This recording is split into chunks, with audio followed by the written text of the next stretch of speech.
जब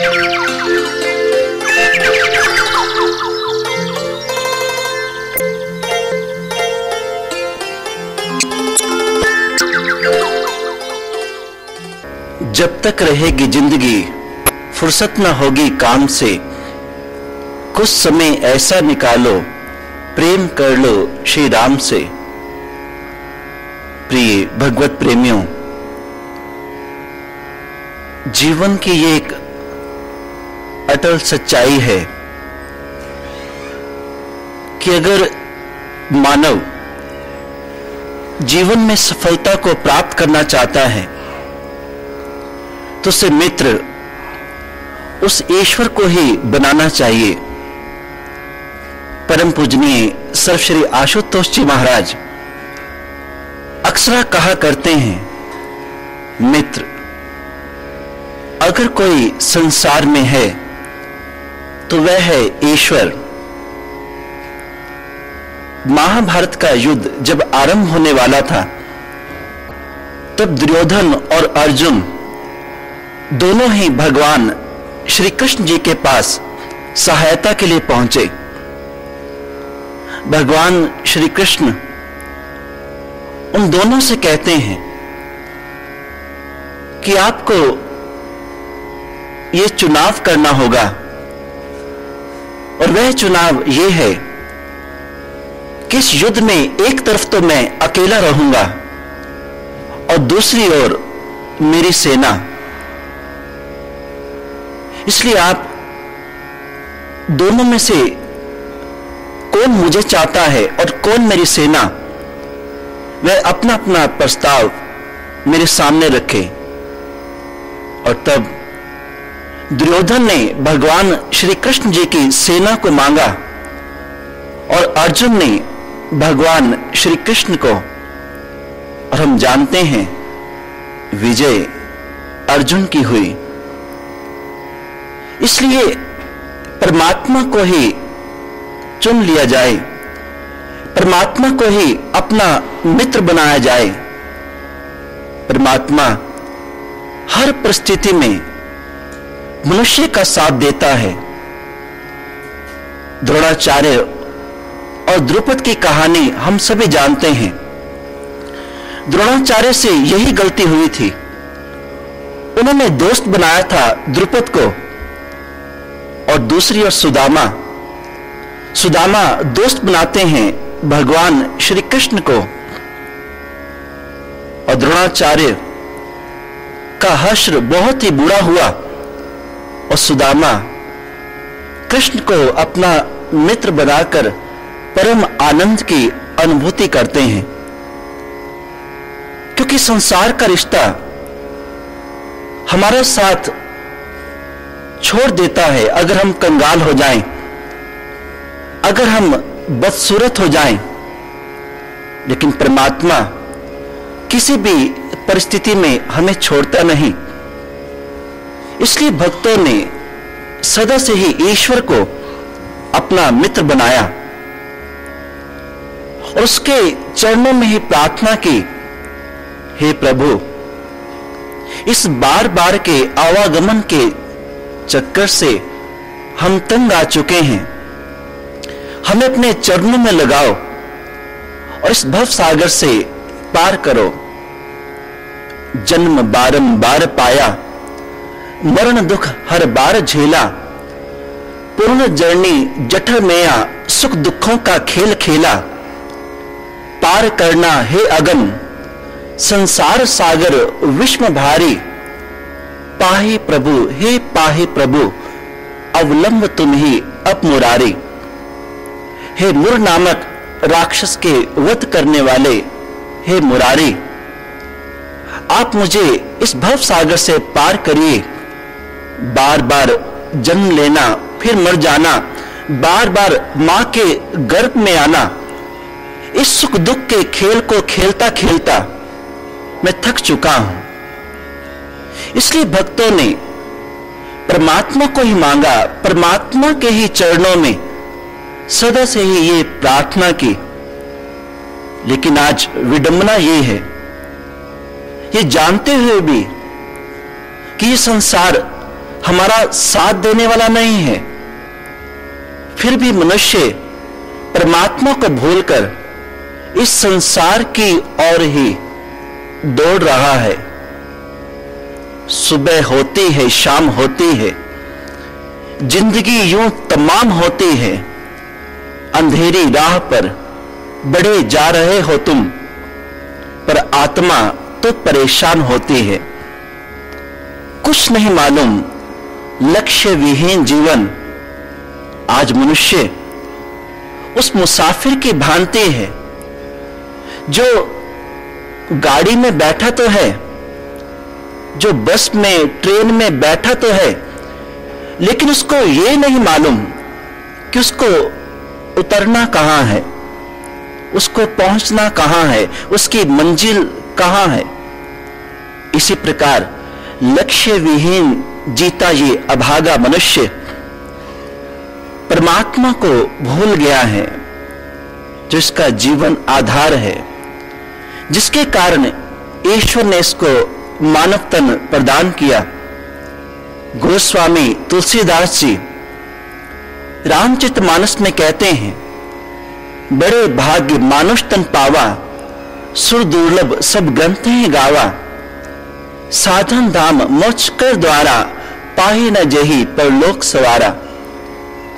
कि मानव तन ही मोक्ष को प्राप्त करने का एकमात्र साधन है, लेकिन इसे अपनाकर मनुष्य विषय विकारों में अपने जीवन को ग्रसित करता जा रहा है। विषय विकारों की नदियां में डूबता जा रहा है, परमात्मा को भूलकर। एक बार एक अध्यापक ने बच्चों से प्रश्न किया, बच्चों ये तो बताओ कि परमात्मा कहां नहीं है। तब एक विद्यार्थी ने हाथ खड़ा किया। अध्यापक ने कहा, हां बताओ। तो उस बच्चे ने कहा कि अध्यापक महोदय, वैसे तो परमात्मा सब जगह है, लेकिन आपने प्रश्न ये किया है कि परमात्मा कहां नहीं है, तो मैं आपको बताए देता हूं, परमात्मा मनुष्य की याद में नहीं है। आज मनुष्य सांसारिक चिंतन में डूबा हुआ है। वे अपने बनाए हुए सिद्धांतों पर जीवन को व्यतीत करना चाहता है। ईश्वर ने उसके लिए क्या सिद्धांत बनाए, उससे उसे कोई लेना देना नहीं। वे अपने बनाए सिद्धांतों पर ही परमात्मा की प्राप्ति भी करना चाहता है। इसलिए किसी ने बहुत सुंदर कहा, God made man in his own image. परमात्मा ने अपना रूप ही मनुष्य को दिया, लेकिन आज man made God in his own image. मनुष्य ने अपना ही रूप ईश्वर को देना आरंभ कर दिया। आज अगर मनुष्य का रंग गोरा है, तो उसका परमात्मा भी उसी रंग का। अगर मनुष्य का रंग काला है, तो अपने भगवान को भी काले रंग का ही बना देता है। आज मनुष्य अपने बनाए हुए सिद्धांतों पर ही परमात्मा की प्राप्ति करना चाहता है। और यही कारण है जो आदर्श उन महापुरुषों में थे, उन भक्तों में थे, वो आज कहीं पर भी हमको नजर नहीं आते हैं। रामायण का राम कहां है, गीता का घनश्याम कहां है, राम के वो आदेश कहां है, गीता का संदेश कहां है। आज कहीं पर भी ये नजर नहीं आ रहा। हमारी मान्यताएं, हमारी धर्म के प्रति धारणाएं, उन के बल पर हम उस सत्यता से, उस सच्चाई से बहुत ही दूर हो चुके हैं। भगवान श्री राम के राज्य की महिमा गाते हुए गोस्वामी तुलसीदास जी ने भी कहा, दैहिक दैविक भौतिक तापा, राम राज नहीं काहो ही व्यापा, सब नर करहि परस्पर प्रीति, चलहि स्वधर्म नृत श्रुति नीति। कि भगवान श्री राम के राज्य में दैहिक दैविक भौतिक तापा, ये तीनों प्रकार के ताप किसी को भी व्यापते नहीं थे। सब नर करहि परस्पर प्रीति, सभी आपस में प्रेम भाव से रहते थे। चलहि स्वधर्म नृत श्रुति नीति, वेदों के अनुसार अपने जीवन को व्यतीत करते थे। प्रेम दया उनमें झलकती थी, नजर आती थी। पर आज ऐसा नजर नहीं आता।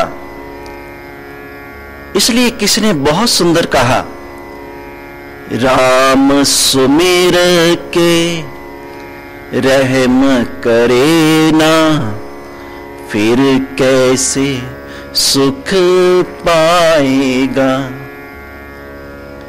कृष्ण सुमिर के कर्म करे ना, यूं ही जग से जाएगा।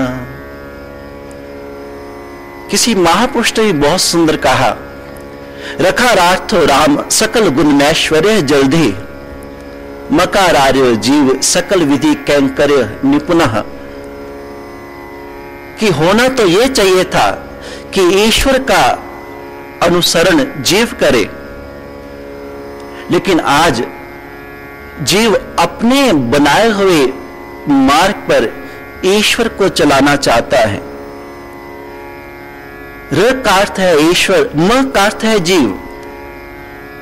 रकार अर्थ राम सकल गुण में ऐश्वर्य जल्दी, कि ईश्वर का अनुगमन अनुसरण मनुष्य करे, लेकिन आज विपरीत हो गया। और इसीलिए अशांति है, इसीलिए चारों ओर अत्याचार अनाचार हमें देखने को मिलता है। राम सुमिर के रहम करे ना, फिर कैसे सुख पाएगा। कृष्ण सुमिर के कर्म करे ना, यूं ही जग से जाएगा। कृष्ण भगवान का संदेश, कर्मण्येवाधिकारस्ते मां फलेषु कदाचन, मां कर्मफल हेतुर्भूर्वः तिसंगो सत्व कर्मणि। अर्जुन, कर्म करो, फल की इच्छा मत रखो। लेकिन आज कर्म फल में आसक्ति हो गई है। भक्ति मार्ग पर चलते हुए मनुष्य कर्म फल की इच्छा रखता है। अगर आज वे धार्मिक स्थानों की ओर या धार्मिक समागम की ओर प्रस्थान भी करता है, वहां पर अगर धार्मिक सभा को वह अपनाता भी है तो इसी कारण से कि मुझको कुछ ना कुछ मिले, जबकि सेवा में धार्मिक स्थानों में जाने का एक ही मतलब होता है, अपने आप को मिटा देना। मिटा दे अपनी हस्ती को, अगर कुछ मर्तबा चाहे कि दाना खाक में मिलकर गुले गुलजार होता है। लेकिन मनुष्य वहां पर भी स्वार्थवश होकर भक्ति कर रहा है। 4 प्रकार के कर्म होते हैं। पहला अकर्म, दूसरा कर्म, तीसरा विकर्म, चौथा सुकर्म। अकर्म में आता है जो हम स्वयं अपने लिए करते हैं, खाना पीना पहनना, जो कुछ भी अपने लिए किया, ये अकर्म है। कर्म दूसरों की भलाई के लिए। तीसरा है विकर्म, जिसमें स्वयं की भी हानि और दूसरे की भी हानि। चौथा है सुकर्म, भाव आत्मा व परमात्मा का मिलाप। और यही सर्वश्रेष्ठ कर्म है। कर्म कर्म सब कोई कहे, कर्म न चीन्हे कोय, मन के बंधन जो काटे, कर्म कहावे सोए। इसलिए इस कर्म को सर्वश्रेष्ठ कर्म कहा गया। सुकर्म, आत्मा व परमात्मा का मिलाप। यजुर्वेद में भी इस संबंध में बताया गया, कुर्वन् नैवेह कर्माणि जिजी विशेषतम समाह एवं त्वयि नान्य थुतास्ति न कर्म लिप्यते नरः। हे मनुष्य, कर्म करो, कर्म करते हुए 100 वर्ष तक जीने की इच्छा रखो, लेकिन इस बात का भी ध्यान रखो कि कहीं कर्म में तुम लिप्त ना हो जाना। और आज हम कर्म में लिप्त हो गए हैं, कर्म फल में आसक्त हो गए हैं। एक ही कारण है, और वह कारण यह है, हमने ईश्वर की भक्ति को जाना नहीं। भक्ति जिसका अर्थ होता है जुड़ना, किससे? ईश्वर से। आज मनुष्य विभक्ति कर रहा है। विभक्ति का अर्थ विभाजन कर देना, किसी चीज को किसी चीज से तोड़ देना। इसलिए आज वह ईश्वर से ईश्वर को नहीं मांग रहा। भक्ति ना करते हुए वे विभक्ति कर रहा है, और यही कारण है कर्म फल में आसक्ति का। इसलिए भक्तों ने कहा, ओ भगवान को भजने वाले, क्या भगवान को जाना है? पास पड़ोस के दीन दुखी में क्या उसको पहचाना है? जब तक तेरी खुदी ना टूटे खुदा नजर ना आएगा। महापुरुष कहते, ओ भगवान को भजने वाले, क्या भगवान को जाना है? क्या तूने उसको देखा है? जिसको तू मानता है, क्या उसका दर्शन अपने अंतर में किया या नहीं? पास पड़ोस के दीन दुखी में क्या उसको पहचाना है? एक बार क्या हुआ, एक भगवान एक भक्त पर बहुत प्रसन्न हुए और प्रकट हो गए उसके सामने। लेकिन जो भक्त था, वह व्यक्ति, वह बहुत ही स्वार्थी था और पड़ोसी से उसे बहुत ईर्ष्या थी। भगवान ने कहा, जरा इसकी परीक्षा ले ली जाए। भगवान ने कहा, मांगो भक्त, क्या मांगते हो? आज तुम जो मांगोगे वह तुमको मैं दूंगा, लेकिन इस बात का ध्यान रखना, तुम्हारे पड़ोसी को दुगना मिलेगा। अब वह कहता, ये क्या बात हुई? सारी जिंदगी तो भक्ति करता करता मैं मर गया, अब आप वरदान भी ऐसा दे रहे हैं कि जो मैं मांगूंगा उससे दुगना मेरे पड़ोसी को मिलेगा। पड़ोसी को तो मैं देखकर राजी नहीं। भगवान कहते, भाई मैं तो ऐसा ही वरदान देने वाला हूं, लेना हो तो ले लो, नहीं तो मैं तो जा रहा हूं। भक्त कहता है, नहीं भगवान दे दीजिए, यही वरदान दे दीजिए। भगवान ने तथास्तु कहा, वरदान दे दिया। अब उसने एक्सपेरिमेंट करना चाहा, तजर्बा, कहीं भगवान झूठा दिलासा तो नहीं दे गए। अब उसने आंखें बंद की और भगवान से कहा, हे भगवान, हे करुणा निधान, मेरे घर में एक अनाज की बोरी आ जाए। जब आंखें खोली तो अनाज की बोरी सामने। अब जब पड़ोसी की तरफ देखा, दीवार से उस तरफ झांक कर, तो पड़ोसी की आ गई 2 बोरी। वो तो और ईर्ष्या में जल गया कि ये तो सच में हो गया, मेरी अगर एक अनाज की बोरी आई तो पड़ोसी के 2 बोरी आ गई। फिर उसने कहा, भगवान, हे करुणा निधान, मेरे घर में एक बैल आ जाए। अब आंखें खोलकर देखा तो बैल सामने, पड़ोसी के देखा तो 2 बैल हो गए। और कहने लगा, ये तो काम बड़ा खराब है, बोल बांध के बिहारी लाल की जय। और कहने लगा, काम तो जी बहुत खराब है। अब क्या करता है? आंखें बंद करके भगवान से प्रार्थना करता है, हे भगवान, मेरे घर में एक कुआं खुद जाए। अब उधर देखा तो पड़ोसी के 2 कुएं खुद गए। अब बदला लेना है, पड़ोसी से ईर्ष्या भावना है उसकी। अब भगवान से क्या कहता है, हे भगवान मेरी एक आंख फूट जाए, और पड़ोसी के बेचारे की दोनों आंखें फूट गई, वो कुएं में गिर के उसका राम नाम सत्य हो गया। इसलिए ये भक्ति आज मनुष्य कर रहा है, पड़ोसी को देखकर राजी नहीं, वह पड़ोसी को प्रफुल्लित देखकर प्रसन्न नहीं है। इसलिए कहते ये नहीं, ओ भगवान को भजने वाले क्या भगवान को जाना है, पास पड़ोस के दीन दुखी में क्या उसको पहचाना है, जब तक तेरी खुदी ना टूटे खुदा नजर ना आएगा। इसलिए अपने आप को मिटाना पड़ता है, झुकना पड़ता है।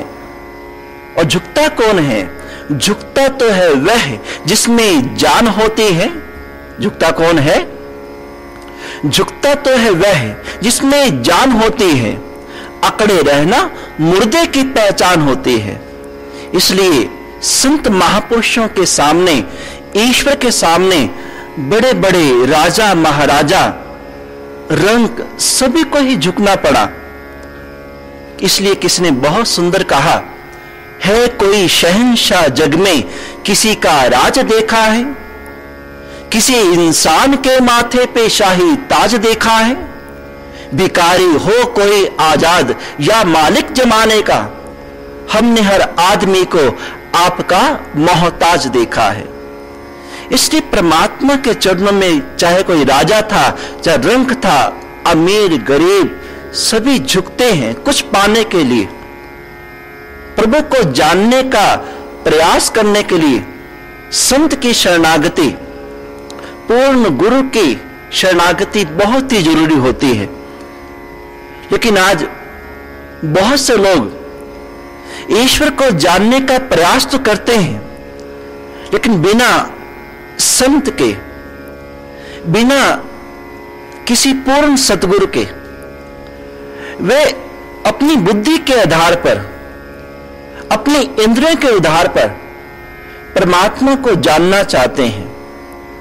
वह अपनी बुद्धि के आधार पर, अपनी इंद्रियों के आधार पर ईश्वर को जानने का निरर्थक प्रयास करते हैं।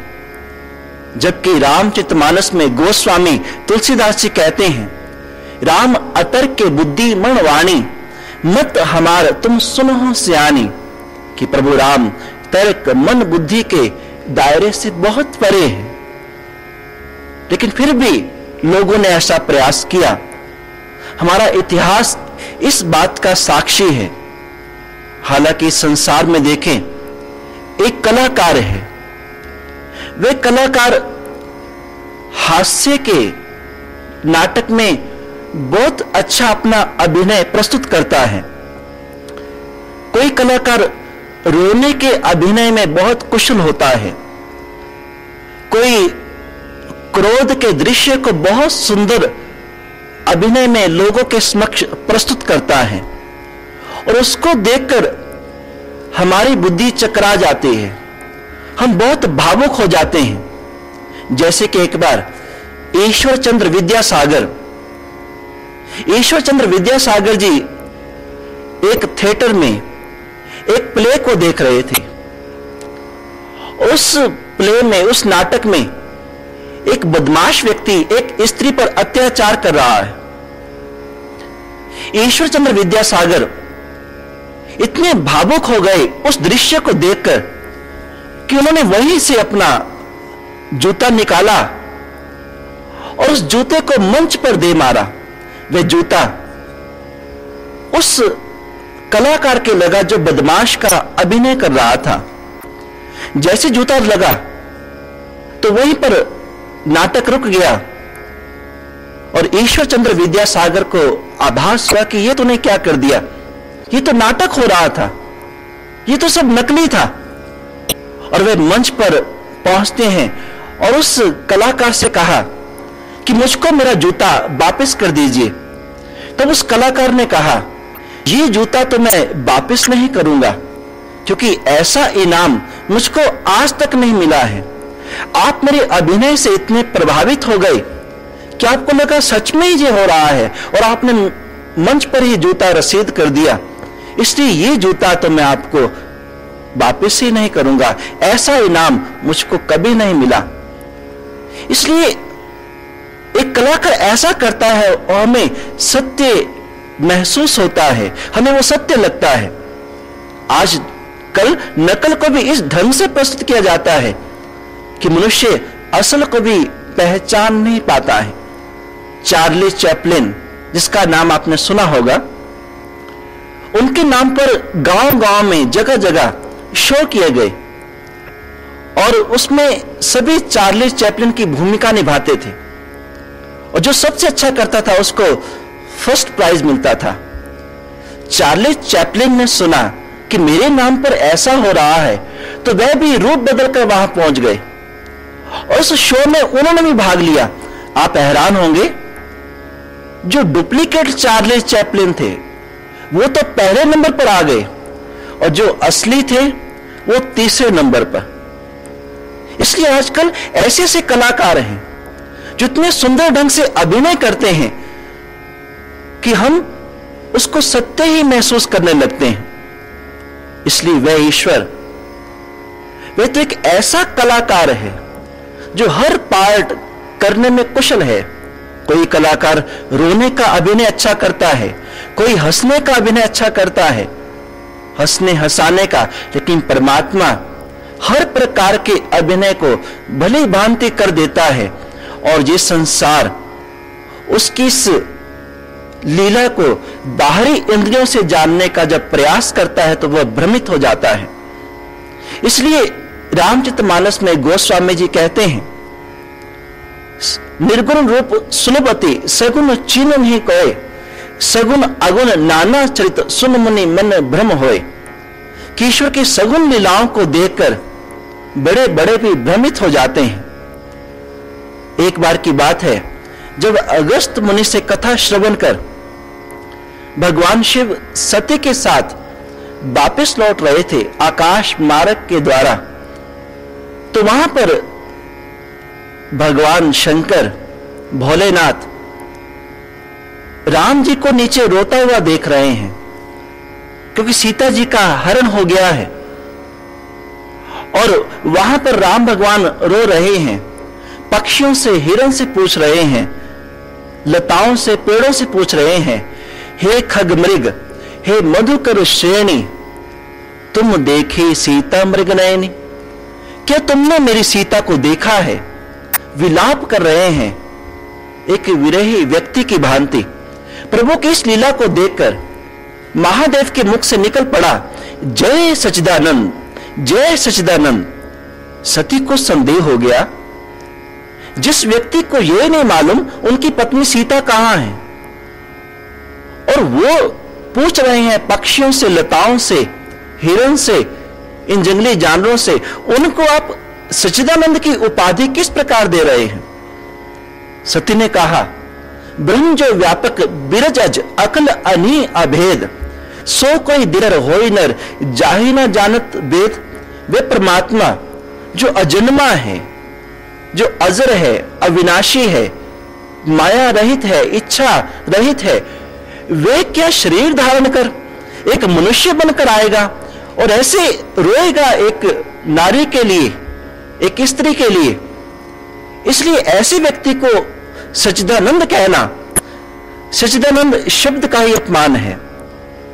जो ही ऐसा कहा तो शंकर भगवान ने कहा, सती, जो तुमरे मन अति संदेह तो किन जाए परीक्षा ले हो। अगर तेरे मन में संदेह है तो जाकर परीक्षा करने ले लेती। और तब सती चल पड़ती है भगवान राम की परीक्षा लेने के लिए, और सीता का रूप बनाया। अब होना क्या चाहिए था? होना तो यह चाहिए था कि सीता भगवान श्री राम जी के सामने आ गई हैं, और राम भगवान जी को अपने आंसू पोंछ लेने चाहिए क्योंकि सीता जी मिल गई। लेकिन उनको देखकर भगवान राम पहचान गए और क्या कहते हैं, हे माते, आप वन में अकेली क्यों घूम रही हैं? वृक्ष के तो पिता शिवजी कहां हैं? जो ही ऐसा कहा तो सती तो एकदम घबरा गई कि मैं तो सीता का रूप बनाकर आई, और जो मुझे तब भी पहचान गई। और तब उसने अपने दोनों हाथ अपनी आंखों पर रख लिए और घुटनों के बल वो जमीन पर बैठ जाती है। और जब थोड़ी देर बाद हाथ हटाए तो उसको सब और राम सीता लक्ष्मण, राम सीता लक्ष्मण नजर आते हैं। और जब वापिस आई तो भगवान शंकर मुस्कुराते हुए कहते हैं, क्यों सती ले आई परीक्षा? तो वहां पर सती शिव के आगे भी झूठ बोल देती हैं, नहीं, मैं परीक्षा लेने नहीं गई थी, मैं तो आपके समान ही उन्हें प्रणाम करने गई थी। भगवान शिव ने ध्यान में देखा, अरे ये तो सीता का रूप बनाकर गई हैं। और वहीं पर उन्होंने कहा कि जन्म में अब इनके साथ मेरा संयोग नहीं हो सकता है। और तब से उन्होंने देह से परित्याग किया। और फिर वही सती दक्ष यज्ञ में भस्मीभूत हो गई। और फिर का अगला जन्म पार्वती का हुआ। भाव सती शिव की अर्धांगिनी है। वे बाहरी इंद्रियों के द्वारा, बाहरी बुद्धि के द्वारा राम को जानने का प्रयास करती है और धोखा खा जाती है। भगवान श्री राम उनके समक्ष एक जानकार होने का, एक खिलाड़ी होने का अभिनय करते हैं।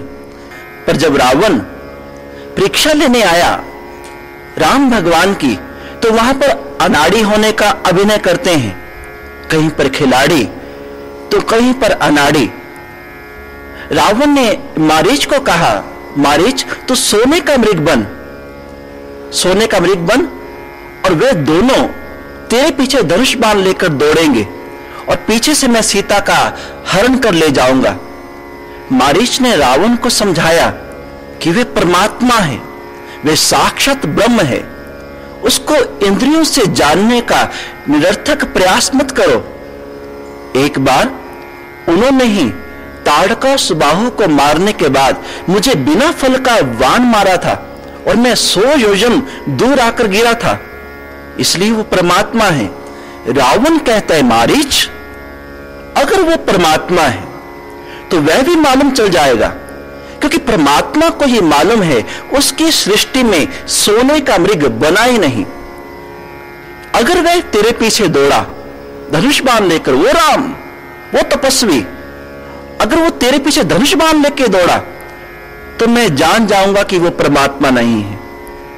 अगर वह धनुष बाण लेकर नहीं दौड़ा तो मैं मान जाऊंगा कि वो परमात्मा है और मैं सीता का हरण नहीं करूंगा। मारीच ने बहुत समझाया, लेकिन रावण ने कहा कि मेरी कसौटी तो यही है, अगर नहीं जाओगे तो मैं तुमको मार डालूंगा। मारीच ने कहा, अब मरना तो है ही, इधर रावण मारेगा उधर राम मारेंगे, और राम के हाथों मरने से ही कल्याण है। तब मैं स्वर्ण मृग बना, सोने का मृग, और जैसे वे वहां से निकला कुटिया के आगे से, तब सीता जी उनको देख लेती हैं और भगवान श्री राम जी से कहती हैं, और भगवान श्री राम पीछे चल पड़े। जैसे भगवान श्री राम धनुष बाण लेके चढ़े, जैसे भगवान श्री राम धनुष बाण लेके चले, तो रावण ठहाका लगाकर हंसता है कि मारीच तो कहता था कि ये भगवान है, अरे ईश्वर को नहीं मालूम कि उसकी सृष्टि में तो सोने का मृग ही नहीं है, देखो कैसे दौड़ता चला जा रहा है। और वहीं पर रावण एक साधु का लिबास बनाकर आया, भगवा वस्त्र धारण कर आता है और सीता जी का हरण कर ले जाता है। सती की परीक्षा में भगवान श्री राम खिलाड़ी बन गए और रावण की परीक्षा में अनाड़ी बन गए। इसलिए बाहरी इंद्रियों से जिसने भी जानने का प्रयास किया है उसे बहुत बड़ा नुकसान उठाना पड़ा।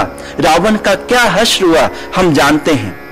इसी प्रकार जो विराट स्वरूप अर्जुन को महाभारत की युद्ध भूमि में भगवान श्री कृष्ण दिखाते हैं, वही विराट स्वरूप दुर्योधन को भी दिखाया। दुर्योधन ने जब विराट स्वरूप को देखा, जहां पर भगवान श्री कृष्ण संधि प्रस्ताव लेकर आए थे कि युद्ध ना हो, पांडवों को उनका स्थान दे दिया जाए, तब दुर्योधन ने कहा था कि आप स्थान लेने की बात करते हैं, मैं उनको सुई की नोक जितनी जगह भी ना दूंगा। और वहीं पर भगवान कृष्ण ने विराट रूप प्रकट किया था।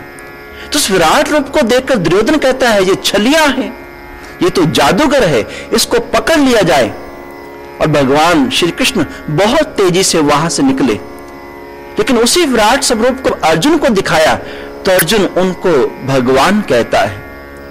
इसलिए बाहरी नेत्रों से, बाहरी इंद्रियों से जिसने भी जानने का प्रयास किया, वह अपने जीवन में बहुत बड़ी हानि उठा जाता है।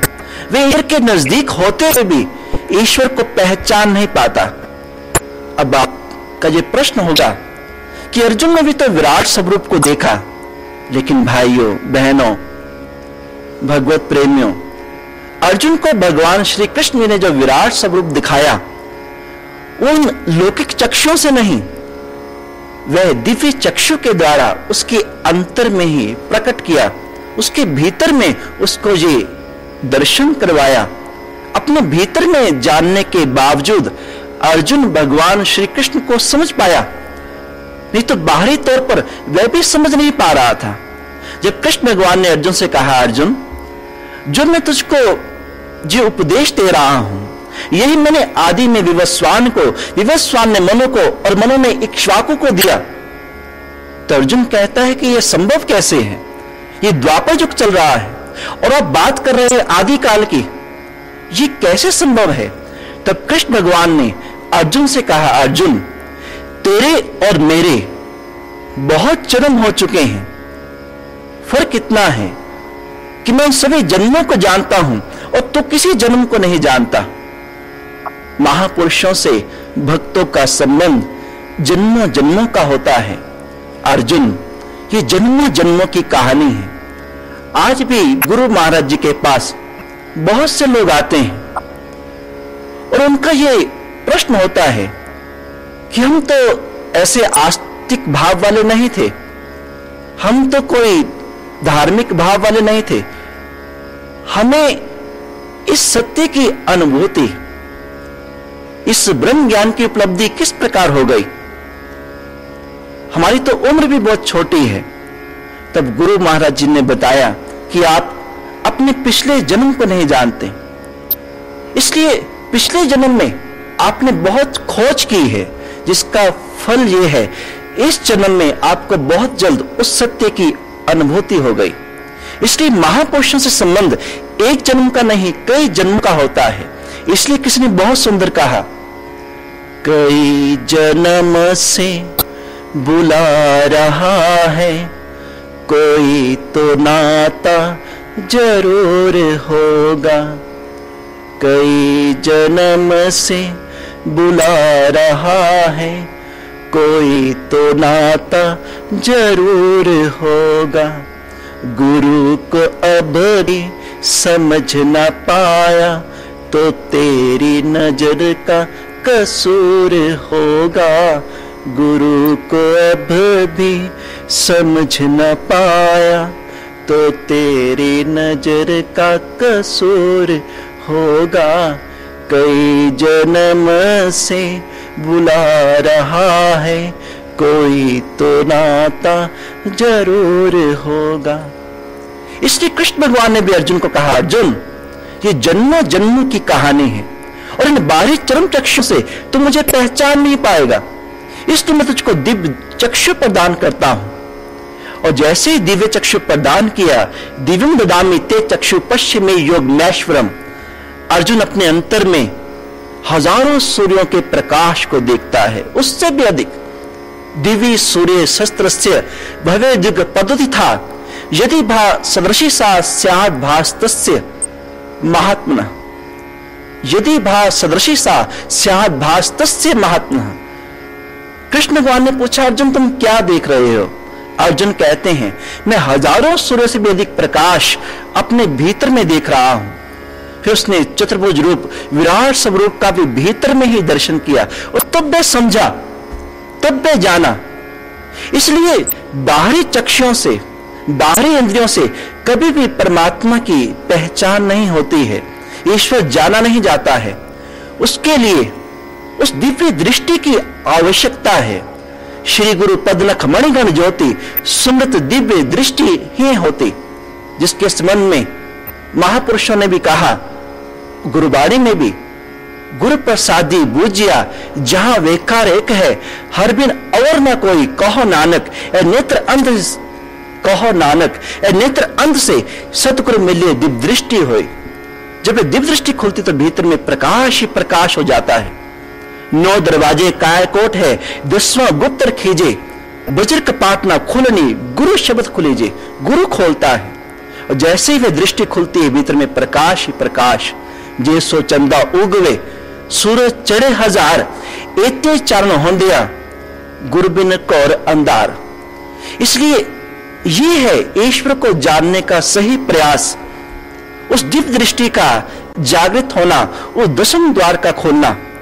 उसके उपरांत ही हम महापुरुषों की बाहरी लीलाओं को भी समझ पाते हैं। जैसे केवट ने समझा, जैसे भक्तिमती शबरी ने समझा, जैसे गोपियों ग्वालों ने समझा, उसी प्रकार हम भी तभी प्रभु की भौतिक लीलाओं को जान पाएंगे जब अंतर का चक्षु मिल जाएगा, वे दिव्य चक्षु हमें प्राप्त हो पाएगा।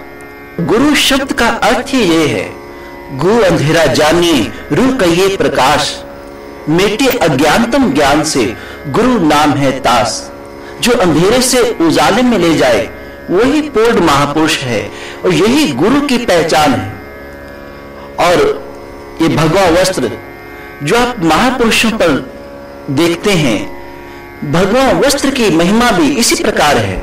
भगवा वस्त्र चढ़ते सूर्य की लालिमा का प्रतीक है।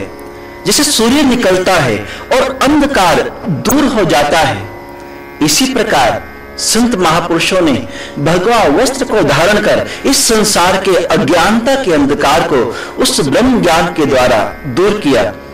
त्रिपुंड, हम महापुरुषों के माथे पर त्रिपुंड पे दे रहे हैं, 3 लाइनें। आखिर इसका अर्थ क्या है? त्रिपुंड का अर्थ होता है हमारी 3 नाड़ियां हैं, एड़ा, पिंगला और सुषुम्ना। एड़ा पिंगला दाएं बाएं श्वास की नाड़ी को कहते हैं, और सुषुम्ना गोपनीय है, वे सूक्ष्म है, वे नजर नहीं आती।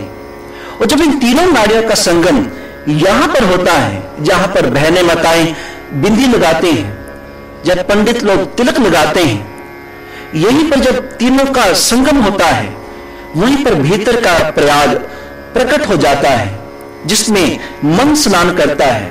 गोस्वामी तुलसीदास जी कहते हैं, सुन सुमझे जन मुदित मन, मज्जहि अति अनुराग, लही 4 फल अछत तन, साधु समाज प्रयाग। साधु समाज चलता फिरता एक प्रयागराज है, जिसमें भक्त लोग सानिध्य प्राप्त कर अपने मन का स्नान करते हैं। जैसे बाहरी प्रयाग, जहां गंगा यमुना तो नजर आ रही हैं और सरस्वती भीतर से आती हैं, और जहां तीनों का संगम होता है, हमारे तन का स्नान हुआ, तन की मैल धुली। इस प्रकार मन की मैल को धोने के लिए, इस मन को जन्म जन्म की मन लागी काला होया शाह, इसके अंधकार को मिटाने के लिए, इस विषय विकारों की चादर को हटाने के लिए भीतर के प्रयागराज में स्नान करना पड़ता है। इसलिए त्रिपुंड उन 3 नाड़ियों का संकेत है।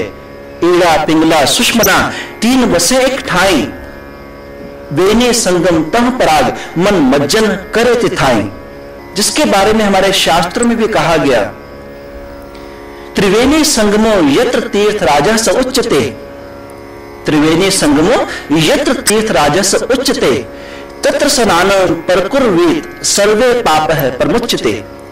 श्रुति भी कहती है कि हमारे भीतर में भी त्रिवेणी है, उन तीनों नाड़ियों का संगम। इसलिए त्रिपुंड उन 3 नाड़ियों की ओर संकेत करता है।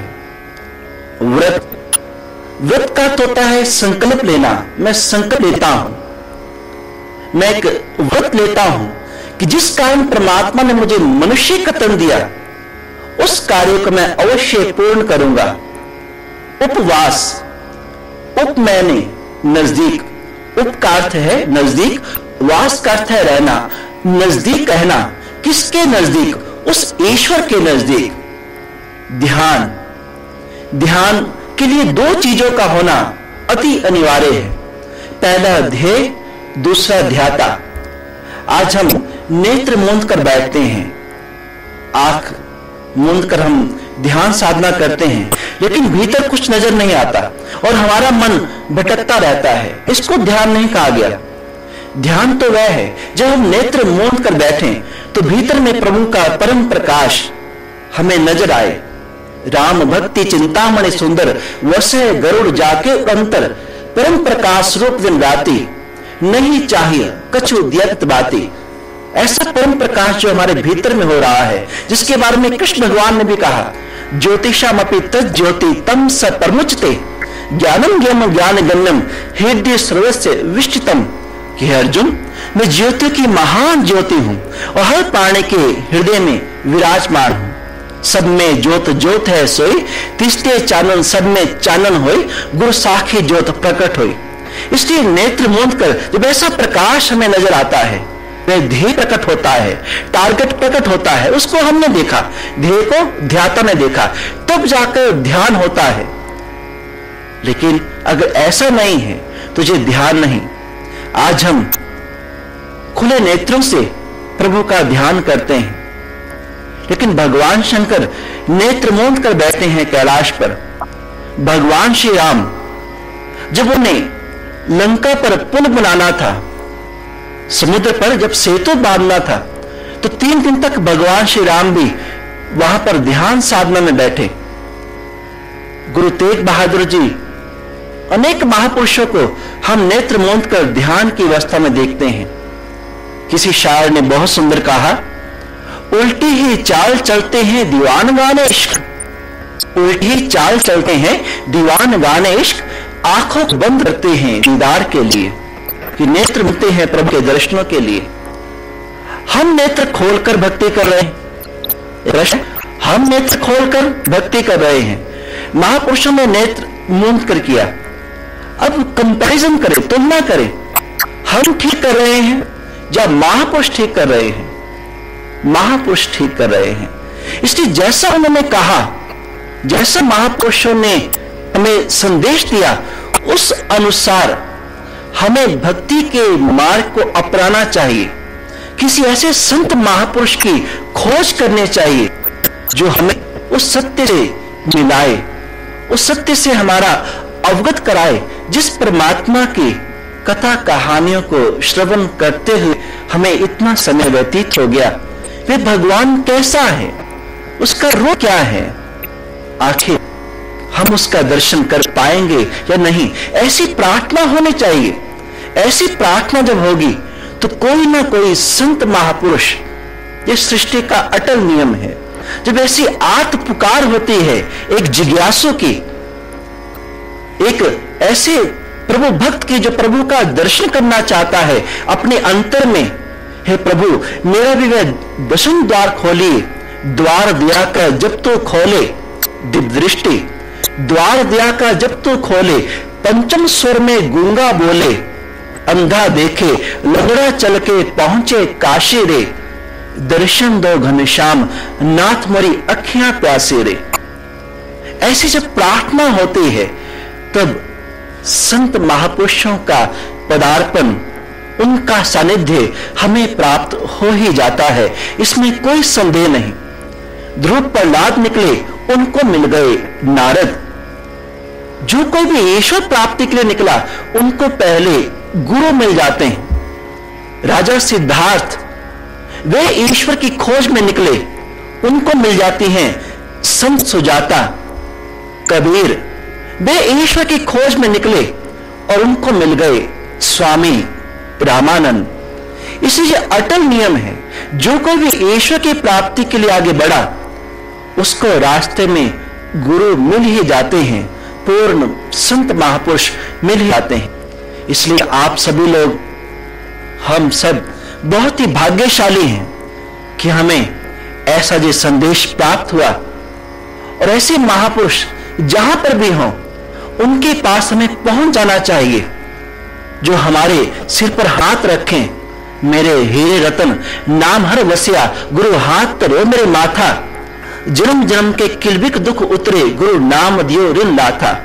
जो हमारे सिर पर हाथ रखकर उस दिव्य दृष्टि को खोल दे, उसको प्रदान करे, जैसे कृष्ण भगवान ने अर्जुन को प्रदान की, जैसे मतंग ऋषि शबरी को प्रदान करते हैं, और सब अपने भीतर में उस सत्य की अनुभूति करते हैं। इसलिए आप खोज करिए किसी ऐसे संत महापुरुष की। हम आपसे ये नहीं कहते कि आप दिव्य ज्योति जागृति संस्थान परम पूजनीय सर्व श्री आशुतोष जी महाराज, जिसके संस्थापक और संचालक हैं, उन्हीं के पास पहुंचे। आप कहीं पर भी जाएं, अगर ऐसा ब्रह्म ज्ञान आपको प्राप्त होता है, आपके अंतर में ऐसा दर्शन होता है, तो अपना सर्वस्व अर्पण कर दें। अगर ऐसा नहीं हुआ तो आगे बढ़ जाएं, और तब तक अपने कदम रुकने ना देना जब तक कोई पूर्ण गुरु ना मिले, पूर्ण सद्गुरु ना मिले, जो हमें हमारे उस परम मित्र, उस ईश्वर से मिला दे, जो हमारा एकमात्र सहारा है, एकमात्र अवलंब है। एक बार क्या हुआ, लंका पर जब युद्ध की तैयारियां चल रही थी, समुद्र पर पत्थर भगवान श्री राम के नाम से मल और नील उनको स्पर्श करके फेंक रहे हैं और पुल बनता जा रहा है। तो भगवान श्री राम ने सोचा, भक्त लोग कार्य में लगे हैं, तो हम क्यों पीछे हट जाएं।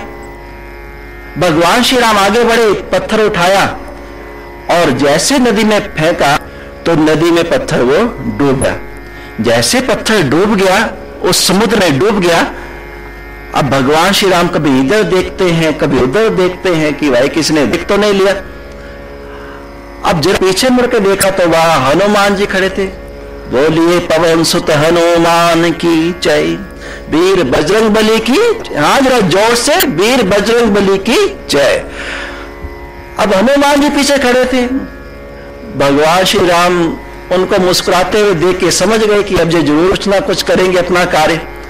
भगवान श्री राम उनके पास पहुंचे और हनुमान जी के कंधे पे हाथ रखा। कहते, हनुमान जी किसी को बताइएगा नहीं कि मैंने पत्थर फेंका और वो समुद्र में डूब गया, किसी को नहीं बताना। हनुमान जी कहते कि मैं तो शोर मचाऊंगा, मैं तो सबको डंके की चोट पे बताऊंगा। भगवान राम कहते हैं, भाई इसमें बताने की क्या बात है। अरे वो क्या सोचेंगे कि वो पत्थर फेंक रहे हैं तो तैर रहे हैं और मैं फेंक रहा हूं तो डूब गया। जल में तैरे मेरे नाम से पत्थर बड़े बड़े, डूब गया मेरे हाथ का पत्थर देखे राम खड़े। जल में तेरे मेरे नाम से पत्थर बड़े बड़े, डूब गया मेरे हाथ का पत्थर देखे राम खड़े। और कहते, हनुमान इसमें ऐसी कौन सी बड़ाई है जो तुम मेरे को बताओगे। हनुमान जी कहते, जी इसमें तो बहुत बड़ा रहस्य है। राम भगवान कहते, मुझे भी जरा वो रहस्य बताना, आखिर क्या रहस्य है इसमें। हनुमान कहते, भगवान हम तो जीव हैं, हम तो अगर किसी का हाथ छोड़ेंगे, अब इसके पीछे रहस्य क्या मैं आपको बताता हूं। भगवान अगर हम किसी का हाथ छोड़ेंगे तो उसको कोई ना कोई संभाल लेगा, कोई ना कोई से अपना लेगा। लेकिन भगवान जिसको आपने छोड़ दिया वो तो फिर डूबेगा डूबेगा, उसको फिर कोई भी नहीं बचा सकता। बोल सबर रामचंद्र महाराज की, पवन सुत हनुमान की जय। इसलिए ईश्वर सच्चा मित्र है, एक सच्चा सहारा वही है जो हमें इस भव सागर से पार कर सकता है। इसलिए उसने करुणा कर हमको जो मनुष्य तन अगर प्रदान किया है, तो उसकी बताए हुए सिद्धांत पर चल हमें किसी ऐसे पूर्ण संत महापुरुष की खोज करनी ही होगी जो हमारे अंतर में उस ईश्वर का साक्षात्कार करवाए, जो भीतर में ईश्वर के परम प्रकाश को प्रकट करे, और तभी ही जीवन में हम सुख आनंद शांति को प्राप्त कर पाएंगे। ये सेवा का अवसर है हम सब लोगों के लिए। भगवान अकेले भी बहुत कुछ कर सकते हैं। प्रभु वे सर्व समर्थ हैं, लेकिन फिर भी वे हमें सेवा का अवसर प्रदान करते हैं। हम एक तुच्छ व्यक्ति हैं, हम कोई प्रकांड विद्वान नहीं। ये तो परम पूजनीय सिर्फ श्री आशुतोष महाराज जी की प्रेरणा है, उनकी असीम अनुकंपा है जो हम आपको जो सत्य का संदेश पहुंचा रहे हैं। इसमें किसी वाक्य से अगर आपको बुरा लगा उसके लिए मैं क्षमा प्रार्थी हूं, और जो आपको अच्छा लगा है उसे गुरु कृपा समझकर अपने हृदय में धारण करें और ईश्वर का साक्षात्कार करने के लिए अपने कदमों को बढ़ाएं। इतना ही कहते हुए मैं यहीं पर विचारों को स्थगित करता हूं और आप सभी का बहुत शांतिपूर्ण ढंग से इन प्रश्नों को सुनने के लिए बहुत बहुत धन्यवाद।